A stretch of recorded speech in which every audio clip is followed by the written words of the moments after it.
Welcome back. So we are now ready to create our net worth assessment. So we are calculating our net worth. Our net worth is important because it's the starting point to understand our entire financial situation. We have to know where we are in order to set a strategic path on where we're going. And where are we going? We are heading towards financial freedom. We are heading towards the ability to do what we want when we want. We are heading towards the ability not to be reliable on one single stream of income because we're going to be making good decisions with our money. So, calculating our net worth tells us that we need to calculate our total value of our assets. That's everything that we own that has value. And then we have to calculate our liabilities. Those are our obligations to other people that we owe money to. And we might have debt, right, with our liabilities. And that's the money that we borrow in order to attain some of the assets in our life. So we have to calculate our assets minus our liabilities to determine what our true net worth is. So I'm just going to do a simple example and put some values in each of these categories just so you can understand how you're going to assess your net worth. So I'm just going to give some examples. So let's say I have $1,200 in cash on hand, and I'm going to actually change this column to be dollar amounts. Make sure I do it over here too. Okay, so $1,200 cash on hand. I'm going to say I have $2,500 in my checking account. I don't have a business banking account, so I'll put zero. My savings account balance, I'm going to say I have $7,000 in savings so far. Investments, I'm not too savvy, so right now that's sitting at zero. I do have a retirement account that I contribute to with my job, and right now it only has $20,000 in it. I do own my home, and the value of my home right now is 150,000. I do not have any rental property. I do have a life insurance policy. The life insurance policy has a death benefit of $200,000, and right now the cash value on my life insurance policy is 5,000. My automobile, I have a decent automobile, and right, it's newer, so I'm going to say that the value of that car right now is 20,000. I don't have any expensive jewelry that's actually worth anything. I don't have anyone owing, I don't have money owed to me by other people. And I'm going to say the contents in my home, if I were to sell it at a rummage sale, I probably can get a total of $5,000 roughly. So, as we can see, entering all of these values, as I enter the value, the total assets column started to accumulate because I automatically have that formula in there for you. So, go ahead and enter the value of all of your assets, okay?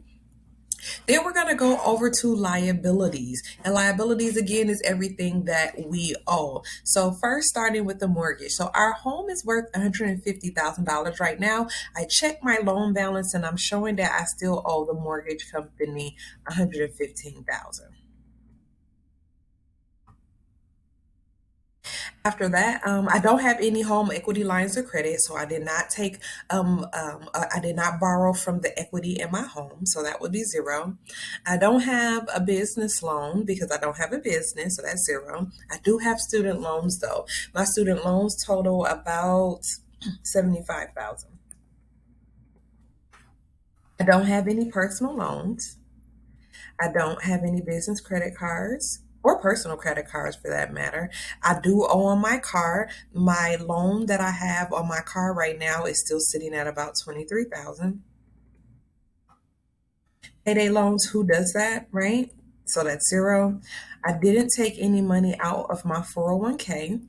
So that's a 401k is basically your retirement account. We haven't taken out any loans, so that would be zero.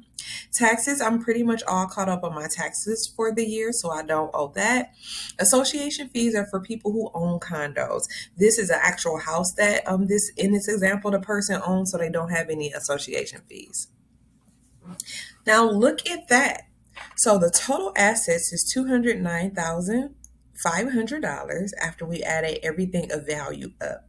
And then the total liabilities for this particular person add up to 213,000. This person doesn't have much debt, but the debt that they do have is some things that we would probably expect them to have debt on, right? They'll owe 115,000 on a mortgage, 75,000 in student loans, and then 23,000 in auto loans.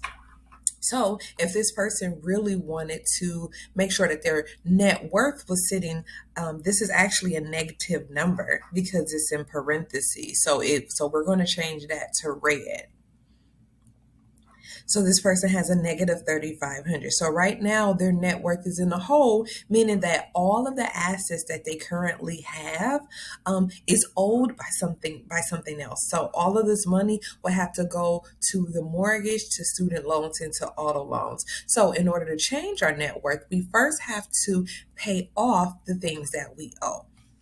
Typically, when we are paying our debt off, we want to start with the things that have the highest interest rate. So if we were looking on all of these, our car has pretty much a higher interest rate than our student loans or our mortgage, depending on what your credit score is. So we can develop a strategy and we can put that 23,000 on our goal sheet, and we can develop a plan to pay off our $23,000 auto loan a lot faster.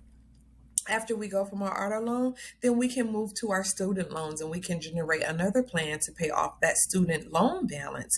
And that can be, thinking of new streams of income that will be able to help us pay that off. And then lastly is our mortgage.